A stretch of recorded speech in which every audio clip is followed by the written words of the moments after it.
Good morning, everybody. I hope you've gotten some breakfast. We're going to have a very busy day. I want to welcome you here. My name is Daniel Jorgensen. I'm the CEO of CPATH, and I'm also a pediatrician.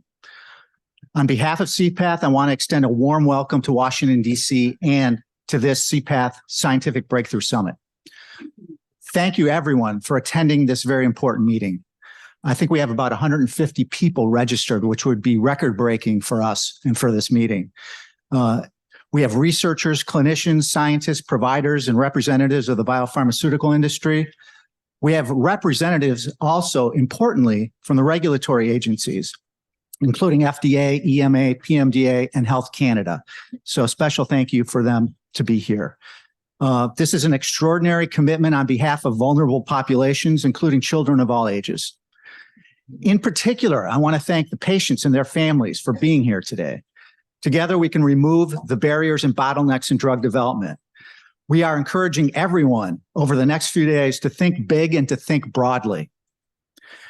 Over the next few days, we'll discuss the many aspects of ways in which we can improve and accelerate the drug development process so that important medicines are available as quickly as possible for all age groups, ranging from premature infants to teenagers, and including adults with type 1 diabetes.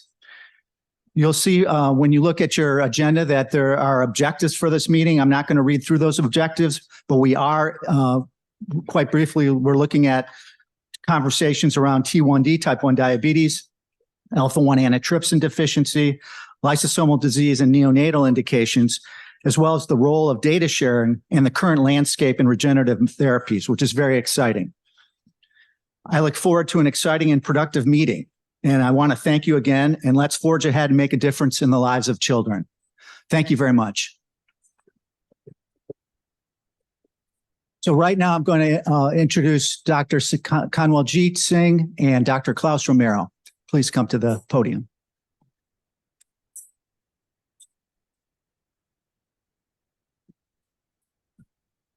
Good morning, everybody, and to our colleagues from Japan, good afternoon, good evening. Thank you so much for being here today. It's such an honor to see you all here and making your way to DC for those who are joining us from other places. My name is Kanwaljit Singh. I'm the Director of Pediatric Programs here at Critical Path Institute, and I'm basically so pleased to state that this meeting is basically now open. I just wanted to go over a couple of housekeeping announcements before we actually get started with the first session of the day, that is the plenary. It's a busy day today. We are going to go until, I think, around 4:30 p.m. or something like that. But we do have a bunch of breaks inbuilt into the entire agenda. Lunch is from, 12:45 to 2 p.m. today.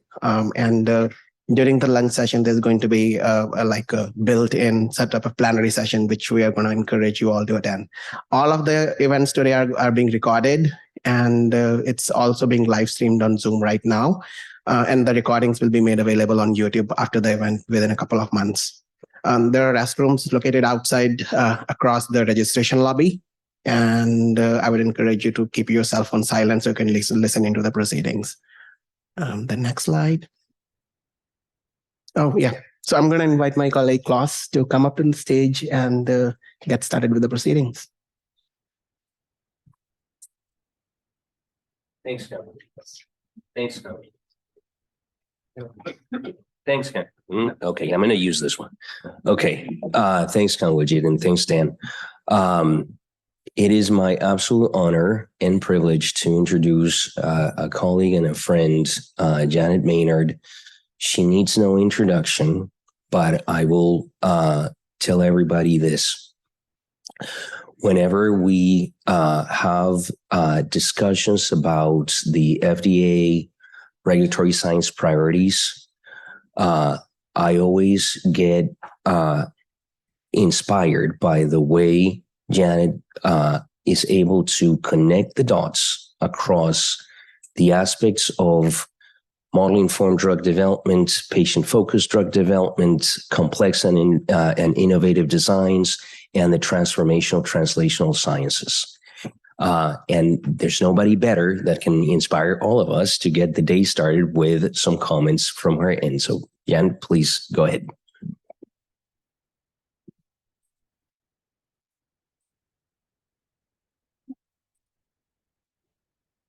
Thank you very much for the kind introduction. It is truly a pleasure to be here today, to everyone in the room and also to everyone who is joining online. So this morning, I just really want to focus on some of the considerations that will frame our day. So at FDA Center for Drug Evaluation and Research, or CDER, we work to ensure that safe and effective drugs are available to improve the health of patients. And I think it's truly an exciting time in product development, with new opportunities that hold the potential to transform the treatment of many diseases, including rare diseases and pediatric diseases. I see this as an important time when collaboration and scientific advancement will really propel the field forward. Each of you here today and each of you online plays an important role. Researchers, patients, regulators, drug developers, epidemiologists, statisticians, and I know many more. Collaboration is really key to our common goal to have more safe and effective treatments available for more patients more efficiently. Over the years, through public input, user fee acts, and congressional mandates, CDER has recognized the need to routinely evaluate our drug development priorities. And we implement innovative methods to address these priorities. And one of our successful approaches has been collaborations, including public-private partnerships. We partner with several, and each has its strengths and capabilities. We have been very fortunate to have these external partnerships help us address our public health gaps and needs on many fronts. One of our important priorities is accelerating the development of treatments and cures for many diseases, including pediatric diseases and rare diseases. Efforts in the pre-competitive space that bring all stakeholders and expertise together allow us to collaborate in these public-private partnerships, including those that are led by CPATH. And I think they're really key to drug development as they foster collaboration, which accelerates drug development. Important efforts include convening workshops, outlining knowledge gaps, and evaluating existing biomarker data. One of the examples I wanted to share that is familiar to many of you is the Critical Path for Lysosomal Diseases Consortium. Lysosomal diseases are rare inherited metabolic disorders caused by deficiency in enzymes vital for molecular breakdown within lysosomes. There remains significant unmet need for treatment for lysosomal diseases and challenges with developing therapies. The consortium focuses on bringing together a broad spectrum of lysosomal disease stakeholders, spanning industry, academia, patient advocacy, and regulatory entities. These activities will help facilitate solutions to advance lysosomal disease drug development. Another important example is the International Neonatal Consortium. U.S. laws to increase the availability of approved therapies for children have been successful. However, approval of therapies for neonates has been more difficult due to unique challenges in the conduct of studies in neonates. To address these unique challenges, the International Neonatal Consortium was launched by CPATH in 2015 with the goal to create a more predictable regulatory pathway for the development of therapies for neonates. This is truly a global collaboration and includes stakeholders from advocacy organizations, academia, industry, and government to focus on the needs of the neonate.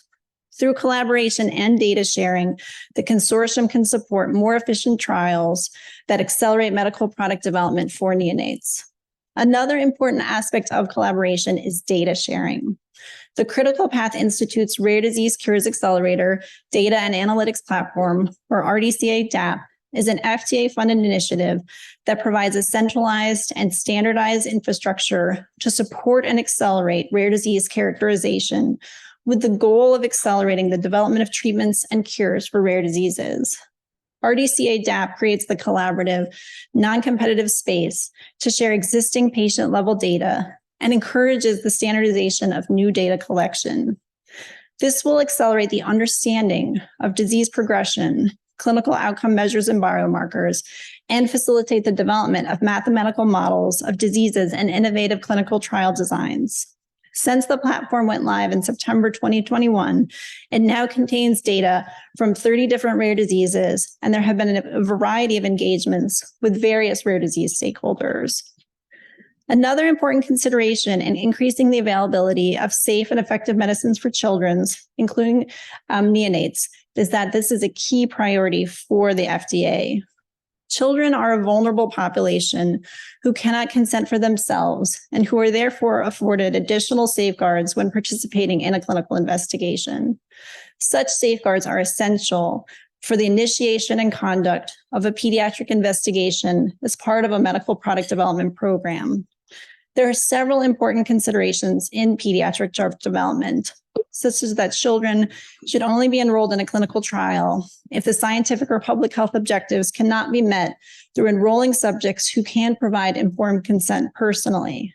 In addition, absent a prospect of direct benefit, the risk to the child that the child should be exposed to must be low. When it is considered scientifically necessary to conduct a clinical investigation in children, it is imperative that the clinical investigation be well designed to collect interpretable data. As for complexities, a significant complexity in trials conducted in neonates and young infants is related to trial design considerations. Specifically, it can be harder to be confident that pediatric extrapolation can be used in this population because of differences in disease manifestations for many diseases, as severe phenotypes are often more common in the youngest infants compared to adults, and differences that may impact the response to treatment, given that metabolic and drug target pathways may not be fully developed. But we are making strides in pediatric drug development. Prior to the 1990s, very few medications were specifically approved for use in children because of ethical concerns about including children in clinical trials. This resulted in doctors often using their professional judgment in recommending use of medicines approved for use in adults that had not been reviewed by the FDA for safety and effectiveness in children if they believed that children was the best treatment option available for the child. September 2023 marked the 20th anniversary of the passage of the Pediatric Research Equity Act, or PREA. PREA and the Best Pharmaceuticals for Children Act, or BPCA, were enacted by Congress to respectively require and incentivize pediatric studies under certain circumstances. Over the time since PREA and BPCA were passed, there has been a significant change from thinking about protecting children from research to protecting children through research. FDA has worked with stakeholders and developed tools to make these pediatric trials more efficient. Some examples include sparse PK sampling, modeling and simulation, avoiding the step-down approach to enrollment of age groups unless there's a specific justification for holding off in a specific population, and more use of pediatric extrapolation when appropriate. The International Neonatal Consortium is an important CPATH program specific to neonates. Stakeholder engagement and collaboration through a variety of forums is critical to continuing our trajectory of enhanced pediatric drug development. Another important mechanism to facilitate drug development is through the development and use of drug development tools. Drug development tools are methods, materials, or measures that have the potential to facilitate drug development. Drug development tools can take many forms, such as biomarkers used for clinical trial enrichment and clinical outcome assessments used to evaluate clinical benefit. Model-informed drug development is another important tool that can facilitate drug development and decision-making. FDA has implemented various programs under the drug development tool qualification process to provide early engagement and scientific collaboration with FDA on assessing these tools. Programs include the Fit for Purpose Initiative, biomarker qualification, animal model qualification, clinical outcome assessment qualification, and innovative science and technology approaches for new drugs. Key features within each of these programs include collaboration and rigorous evaluation for potential regulatory use. Some outcomes from these programs include qualifying disease models or statistical methods under the Fit for Purpose Initiative, qualifying biomarkers for safety or screening under the biomarker qualification process, and qualifying clinical outcome assessments for various therapeutic areas, many with the Critical Path Institute patient-reported outcome group. Drug development qualification is not necessary for use of a drug development tool within an individual drug development program. and use of a drug development tool within such a program does not automatically qualify the drug development tool for general context of use. One of the objectives of drug development tool qualification is to encourage the formation of collaborative groups to undertake the drug development tool development process to increase the efficiency and lessen individual resource burden incumbent within the development. FDA encourages forming collaborative group efforts in the pre-competitive space, such as public-private partnerships. A variety of projects undertaken by various public-private partnerships have demonstrated the usefulness of this approach. Important outcomes for us to evaluate are how has the drug development tool helped to advance drug development? How have collaborative efforts advanced regulatory science? How have any innovative approaches, including methods, materials, or measures, streamlined or facilitated drug development? And how have they helped to address gaps in unmet need, especially for vulnerable populations? And of course, central to all our considerations, how has the partnership benefited patients?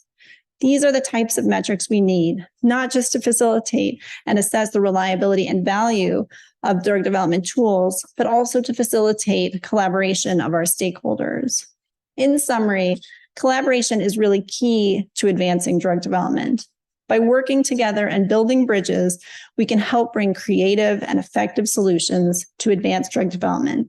So just reflecting back on what Daniel Jorgensen said at the beginning, I encourage you all to think big and to think boldly at tomorrow's summit. Thank you.